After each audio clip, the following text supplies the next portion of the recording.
Welcome, brothers and sisters, to the FNN, the Flaccid News Network. In Flaccid News this week, Huma Abedin has not been seen in 3 or 4 days. Interestingly enough, Mr. Wiener's wiener has not appeared on the internet in at least as long. Something's up. And that something has nothing to do with that old bag Madonna. That's just giving me nightmares. As is Yoko Ono, Hillary Clinton, Huma Abedin. Everything's making me flaccid these days. The thought of the Andy Weiner show is turning my stomach. It's making me quite ill. Last night I had this horrible, horrible nightmare where Huma Abedin, Hillary, and me were involved with some kind of weird threesome thing with Anthony's wiener. It was horrible. I woke up in fear, paralyzed. It is Halloween on the Flaccid News Network. Speaking of flaccidity, Donald the Groper Orange Man Trump.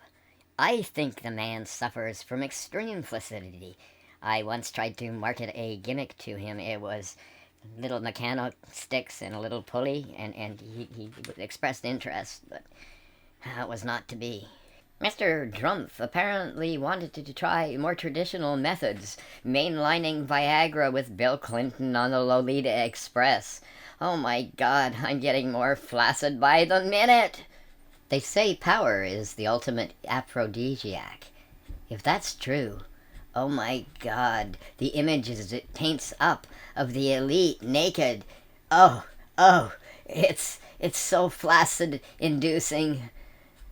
I gotta cut this off and say that's been Flaccid News for this week. Thank you for listening. Stay tuned for some Vegematic stuff. Thank you. The preceding free time political advertisement was provided by the Vegematic channel to the Flaccidity Party USA. Next week, who knows? The way I view this election is from a historical point of view. I've mentioned many times that America is undergoing something similar to what ancient Rome did when it fell. So I would like to propose that Donald Trump versus Hillary Clinton is actually Caligula versus Nero. And I kind of wondered who was who for a bit, but then I said, no, definitely Orange Mussolini is definitely Caligula. And can't you just see him changing the name of the Senate to the Trumporium and bringing a racehorse in and then going for all the senators' wives and everything? It's classic. It's exactly what would happen. And whereas Hillary is like Nero, and she would start World War III over Syria with Russia, and probably play something like a fiddle, but no, it wouldn't be a fiddle because I don't think she's very musical. She has no rhythm. I've seen her try and dance. It's really very, very upsetting. But you know, she would watch the world explode and do something like play the fiddle, but I think probably not. She would probably look in the mirror and say, "Why am I old? Why am I wrinkled? Why have not the virgin sacrifices worked?" I'm getting carried away again, and you know, please forgive me. I've had a rough life, and this is all leading to this moment where I can watch in my sunset years, the great battle between Caligula and Nero. Isn't that exciting? It's a little depressing, though.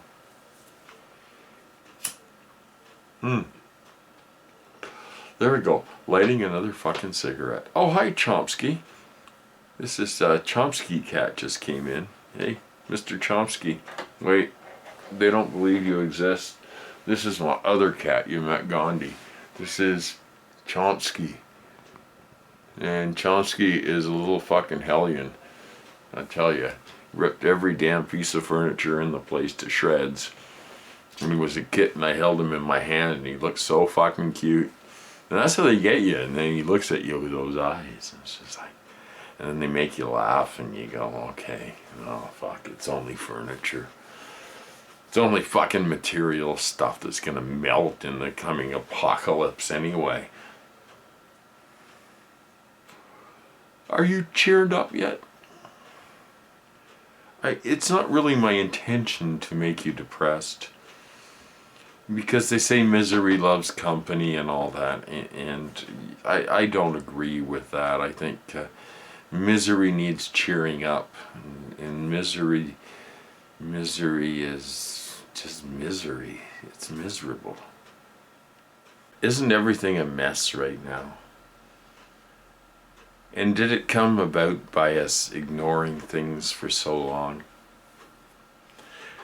We look at the situation at Standing Rock and here in Canada, where Indigenous rights take a back seat to oil profits.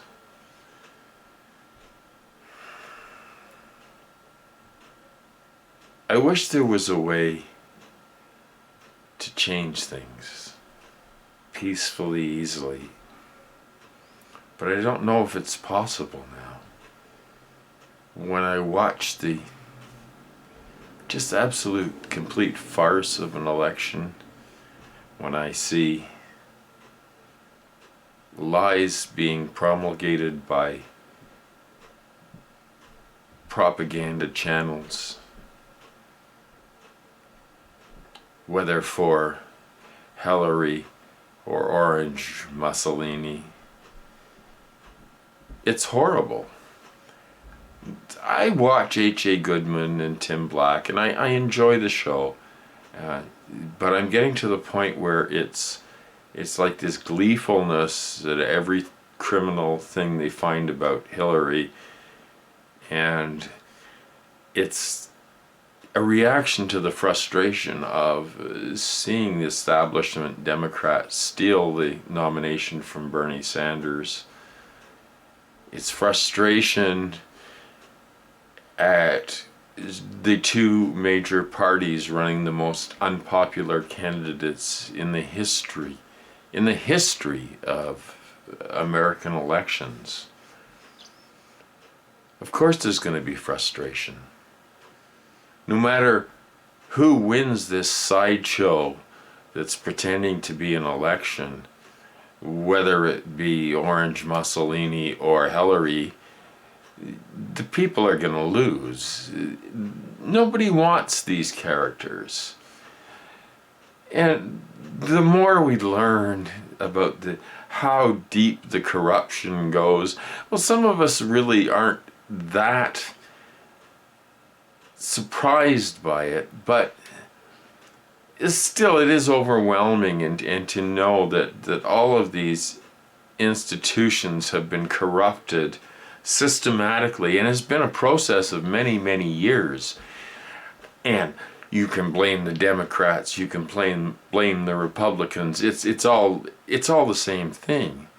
It's all corruption.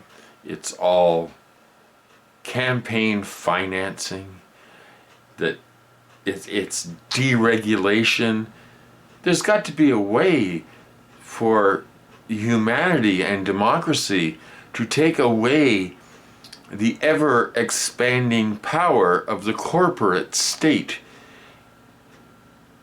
Did anybody give consent for a handful of wealthy corporations to run the government? Manufactured consent, perhaps? Deceptiveness? You know, I'm getting old, and I don't care. I don't have anything to lose. And all I can see coming is horror. No matter who wins the election, it's horror. It's corporatocracy. Justin Trudeau in Canada just signed a major free trade deal, CETA, with Europe. And the Canadian media is all, this is wonderful. It was so many years in the works and we finally signed it. And isn't this fucking great? But they don't go into the downside of it. And Trudeau standing up there grinning and saying, this is going to create jobs. Yeah, just like the Canadian-American free trade deal created jobs. NAFTA created jobs. No. It's enough. Nobody agrees to this globalization. It's all been manufactured over decades. I can remember when they first came out with this idea of globalized trade, like it was a wonderful thing. And this was many, many years ago. And the meme that they kept repeating was, it's inevitable. It's inevitable. It has to happen. Who says it has to happen? Who says we have to destroy any rights that workers have fought and died for? Who says that we as human beings don't all deserve access to health care, good health care? Who claimed that? Who said that globalization was wonderful? The rising tide lifts all boats except for the ones that are rafts with refugees in it and holes in them. Doesn't work then. Somehow the inmates have taken over the asylum. And regardless of what happens on November 8th, November 9th is going to make the 60s protests look like a Sunday picnic. And we've witnessed the excessive use of militarized police against the Standing Rock peaceful protesters. And are they doing this in citizens' names? The people that are paying the salaries of these goons that are going on to sacred land, beating people with batons, sicking dogs on them, and they stand there praying?